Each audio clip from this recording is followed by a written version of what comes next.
सूरज का अभी उगने का ही समय हुआ है। श्याम अपने बेटे से कहता है कि बेटा, हमें व्यवसाय में पैसों का लालच नहीं करना चाहिए।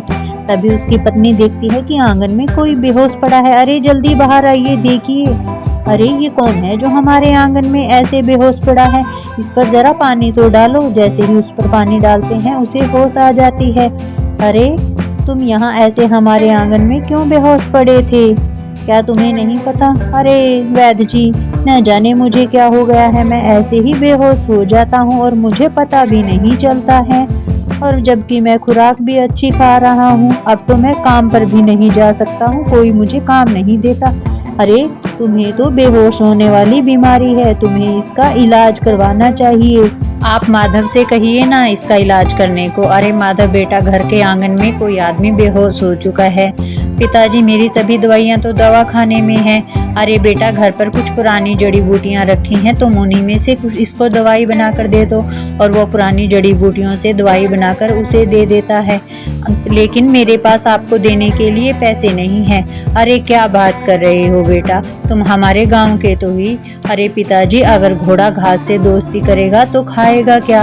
हमें ऐसे फ्री में लोगों को दवाइयाँ नहीं देनी चाहिए। और तब वो अपने घर से निकलकर अपने दवाखाने चला जाता है। और जैसे ही दवाखाने जाता है, देखता है कि इतनी लंबी लाइन लगी हुई है। एक बूढ़ा आदमी अंदर आकर कहता है कि बेटा, मेरा पेट बहुत खराब है, मुझसे तो अब खाना भी हजम नहीं हो रहा है, मुझे कोई अच्छी सी दवाई दे दो। ये रही तुम्हारी दवाई। और हाँ, दवाई के पूरे 20 रुपए हो चुके हैं। मेरे पास पैसे तो नहीं हैं, लेकिन मैं तुम्हारे लिए ये कुछ मक्का लेकर आया हूँ, ये तुम्हें बहुत पसंद आएंगे। अरे भला, मैं मक्के का क्या करूँगा? जब आपके पास पैसे होंगे तब मुझे दे देना। आज का जो उसका दूसरा मरीज है वो है गांव का सरपंच।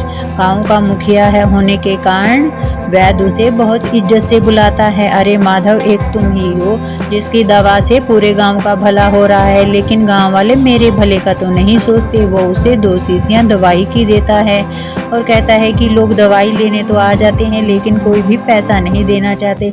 अरे तुम चिंता न करो, ये लो, मेरे पास कुछ चांदी के सिक्के हैं, अगर कम हो तो और बता दो। अरे नहीं नहीं, ये तो मेरे लिए बहुत हैं, आपका धन्यवाद। और जैसे ही शाम होती है वो अपने घर को लौट आता है, दवा खाने को बंद कर देता है और घर पहुंचता है तो उसके पिताजी कहते हैं कि बेटा कुछ पैसे दे दो। अरे पिताजी, कुछ भी आमदन नहीं हुई है, भला आपको मैं पैसे किस लिए दूं? बेटा, आंगन में एक कुआं खुदवाना है, क्योंकि अब पीने के पानी की समस्या बढ़ती जा रही है। और तुम तो जानते हो कि हमारा आंगन कितना बड़ा है। और वो अगले दिन आंगन में कुआं खुदवाने का काम शुरू कर देते हैं। नीचे कोई ठोस वस्तु लगती है। अरे ध्यान से खोजो, शायद हमारे पुरजों का रखा हुआ कोई पुराना खजाना ही क्यों न हो।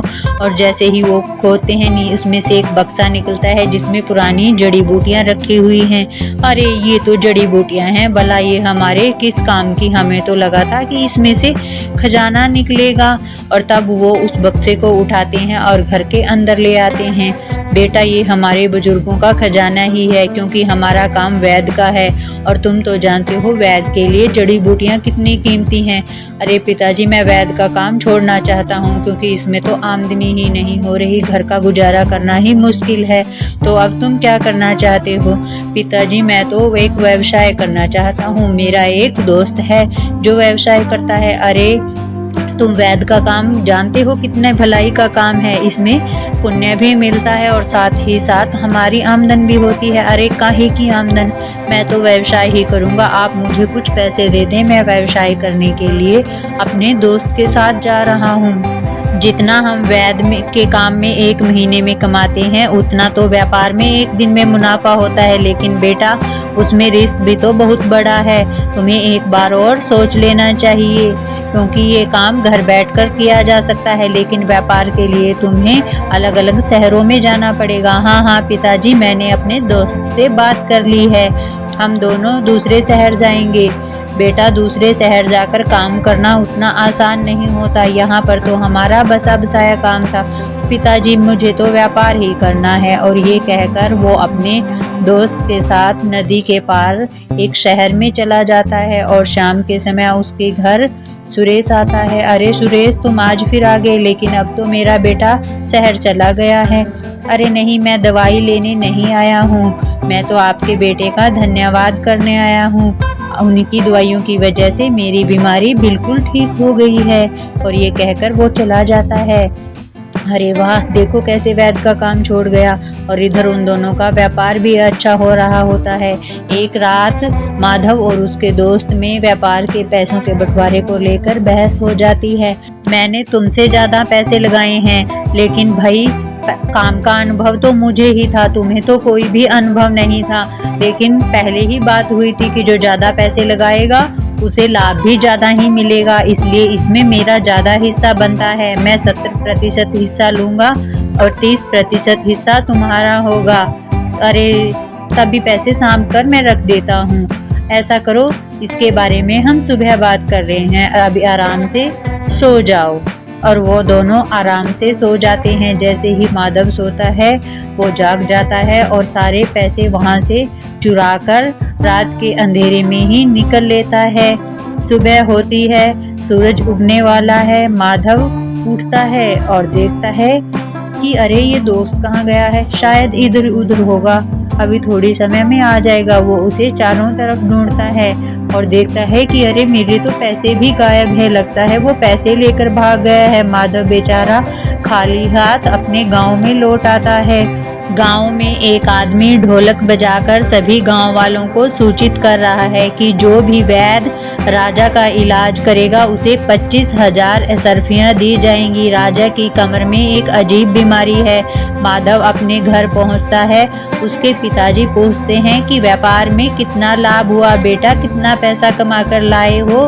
तभी माधव कहता है कि पिताजी कमाई तो अच्छी हुई थी, लेकिन वो मेरा दोस्त ही चोर निकला, वो सारे पैसे लेकर चला गया है। तब वो उन पुरानी जड़ी बूटियों को उठाता है और उनसे एक दवाई तैयार करता है और उसे राजा के महल में ले जाता है और राजा को उस दवाई का लेप लाता है तो राजा ठीक हो जाते हैं। वो कहते हैं कि वाकई में ही माधव तुम हमारे राज्य के सर्वश्रेष्ठ वैद्य हो, अब तुम्हें 25,000 अशर्फियाँ दी जाएंगी।